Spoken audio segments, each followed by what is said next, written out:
kami datang itu karena infonya terbuka. Terus tiba-tiba tertutup. Nah, saya cuma berkesimpulan sebagai orang penonton lah ya. Penonton. Saya tidak bela Hotman atau tidak bela Rasman karena saya pernah bermasalah dengan dua-duanya. Artinya saya datang betul-betul murni ingin melihat ya sampai sejauh mana Hotman ya melawan Rasman, begitu juga sebaliknya. Saya kepingin melihat argumentasi hukum yang sebenarnya dan fakta persidangan berjalan seperti apa. Sehingga kalau saya, ini kacamata saya, mohon izin para senior, kacamata saya, kalau saya sebagai korban, tentunya saya ingin membuka selebar-lebarnya perilaku daripada seorang terdakwa, ya, secara terbuka dan bisa disaksikan oleh banyak orang. Itu kalau saya menjadi seorang korban. Namun demikian sebaliknya, kalau saya menjadi seorang terdakwa, pasti saya akan berjuang mati-matian agar supaya sidang ini tertutup dan saya dengan perilaku buruk saya tidak istilahnya terekspos. Jadi niat saya pada saat itu nggak kesampaian.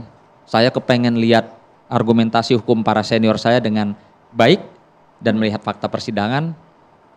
Namun demikian apa yang saya lihat tidak seperti harapan Abang saya. Sampai tuntas tapi menonton di sana. Saya sampai tuntas. Lihat yang ada naik meja, maki-maki ada itu Bang. Ada. Lihat jelas di sana ya Bang. Lihat, saya lihat. Pemantiknya apa? Dan ini perlu diluruskan ya. Ini jadi satu catatan. Saya pernah bermasalah dengan dua-duanya. Artinya saya tidak bela Rasman atau Hotman, ya. Tapi saya melihat tidak ada itu gerakan yang katanya mau mukul, ya. Lalu nah, ini bang.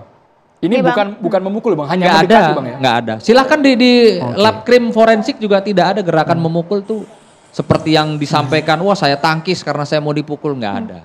Itu nggak ada. Itu. Jadi saya sebagai seorang penonton kecewa karena sidangnya tertutup dan saya sempat lapor juga sama Pak Kapolda, ini ada banyak polisi di sini. Saya sama istri lagi nonton sidang, saya seorang advokat disuruh keluar gitu loh.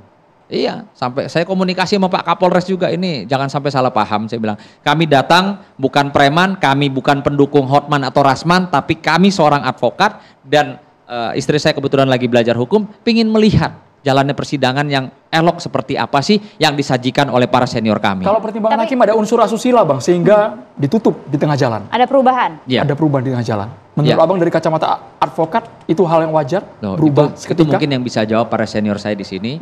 Saya akan sebagai penonton kapasitasnya. Saya tidak bela siapa-siapa. Tapi kan Anda advokat juga Bang. Ya. Tapi kan Anda advokat juga. Ya, tapi saya rasa kalau saya berpendapat soal itu, saya melangkahi beliau-beliau. Oke, kalau gitu langsung saja nih. Kita coba dengar bagaimanakah Pak Fredrik kemudian melihat persidangan yang kalau kita lihat kan secara langsung tadi juga kita tampilkan beberapa kali ya. Kalau menurut Anda apakah memang ini suatu hal yang wajar saja karena ingin membela kliennya atau bagaimana? Kalau menurut saya itu tindakan-tindakan spontanitasnya itu adalah melewatin batas. Tapi harus diingat ya, sebagaimana Perma nomor 5 tahun 2020 pasal 3 kan hakim itu yang menentukan sidang itu terbuka atau tertutup. Wewenangnya mutlak di tangannya hakim. Senang tidak senang kita harus tunduk. Meskipun dalam hal ini saya mendengar ceritanya, saya tidak di tempat, bahwa tiba-tiba tanpa musyawarah, tatanya sudah musyawarah dinyatakan tertutup. Dengan alasannya ada asusila dan sebagainya. Itu bisa ajukan protes, memang protes itu harus dilakukan sesuai dengan prosedur.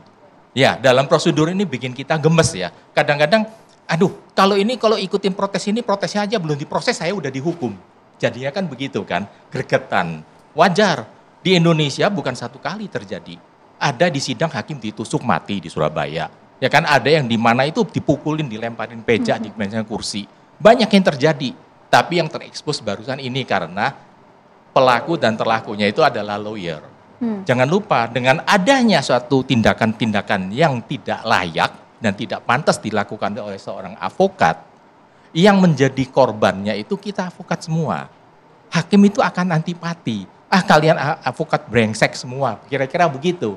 Memang seperti contoh kan, mengapa kita sekarang kalau sidang kita diwajibkan panggil yang mulia? Undang-undang kita tidak ada mengatakan yang mulia. Tapi dengan alasannya orang-orang dengan ikhlas manggil yang mulia dengan harapan apa? Hakim itu bisa simpati sama kita seperti saya nyembah. Yang mulia dong, tolong dong saya dibebasin, jangan hukum berat. Sebetulnya hal ini harus berani dihapus. Memang waktu itu mantan Ketua Mahkamah Agung Pak Rimin Tumpah kan sudah mengusulkan dihapus, tapi hari ini juga masih tetap berlaku. Namun jangan lupa kan dengan Undang-Undang 48 tahun 2009 kekuasaan kehakiman kan, di sana sudah pasal 48, hakim itu dapat perlindungan. Jadi kita tidak bisa mengatakan hakim itu salah atau hakim ini benar. Hakim aja sekarang kalau terang-terangan membuat mencatatan suatu analisa hukum yang dipalsukan, saya punya rekamannya, saya lapor ke polisi, polisi bilang apa? Nggak bisa Pak, ada perma yang mengatakan, sema atau perma, mohon maaf saya nggak terlalu ingat, hakim nggak boleh diperiksa. Nah akhirnya kan dia kebal. Berarti kan hakim bisa dalam hal ini bertindak sesuka hati. Ya namun ya, yang nakal itu kan pasti oknum adalah. Di antara setiap suku, setiap profesi itu ada oknum. Jadi kita tetap harus percaya pada hakim. Karena hakim itulah yang menentukan nasib daripada penegakan hukum kan. Penegakan hukum, polisi, jaksa, segala ujung-ujungnya kan hakim menentukan.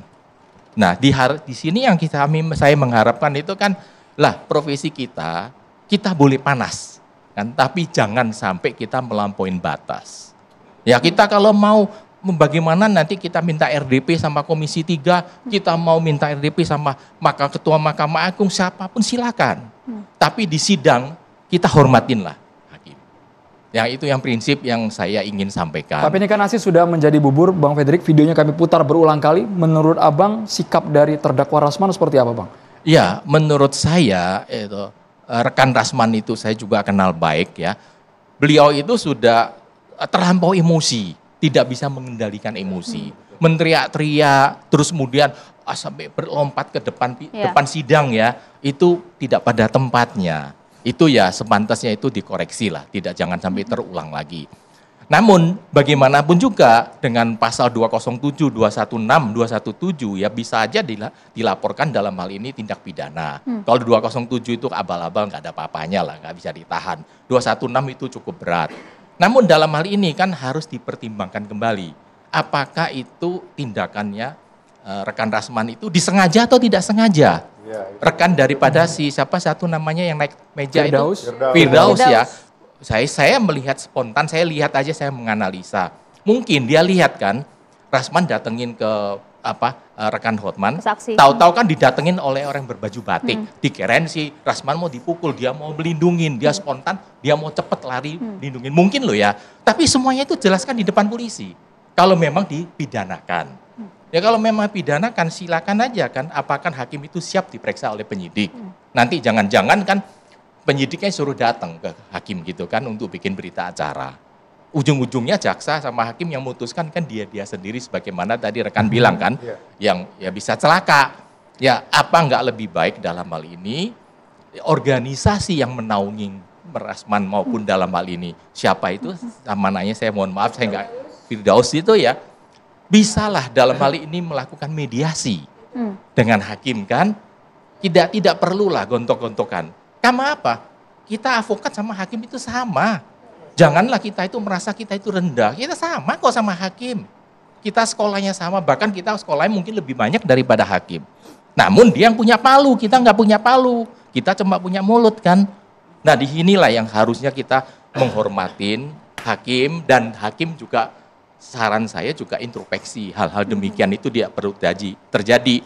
Bagaimana sampai saya lihat di sini kan ada 10 kasus yang terjadi sampai ada hakim yang dibunuh waktu sidang oleh terdakwa. Itu kan tidak diekspos tapi masih tercatat, masih kelihatan.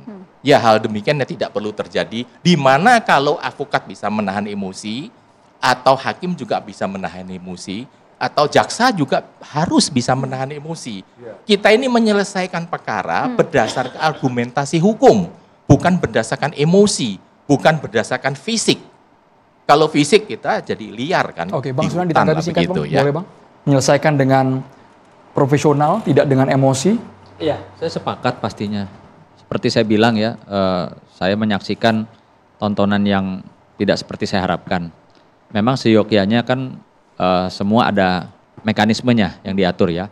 Baik itu keberatan atau bagaimana, bisa disampaikan. Kalau saya biasa strategi saya tuh saya mainkan dulu surat keberatan saya kemana-mana, baru kalau masih belum ini baru saya sampaikan secara verbal gitu. Jadi saya sepakat apa yang dikatakan oleh rekan senior saya, Pak Fredrik. bahwa segala sesuatu sebenarnya tidak perlu sampai sejauh ini.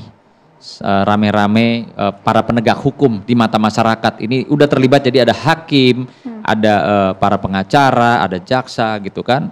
Kemarin polisi juga sampai banyak, sampai kayak ada peradilan apa gitu ya, kayak teroris atau bagaimana. Ini tontonan yang sangat saya sebagai junior sangat menyayangkan, apalagi masyarakat awam khususnya melihat apa ini semua gitu. Itu dia. Profesi hakim tadi disebut berkali-kali, nampaknya Prof Gayus Lumbun harus bersuara, tapi sesaat lagi Prof izin kami akan hadir usai jeda.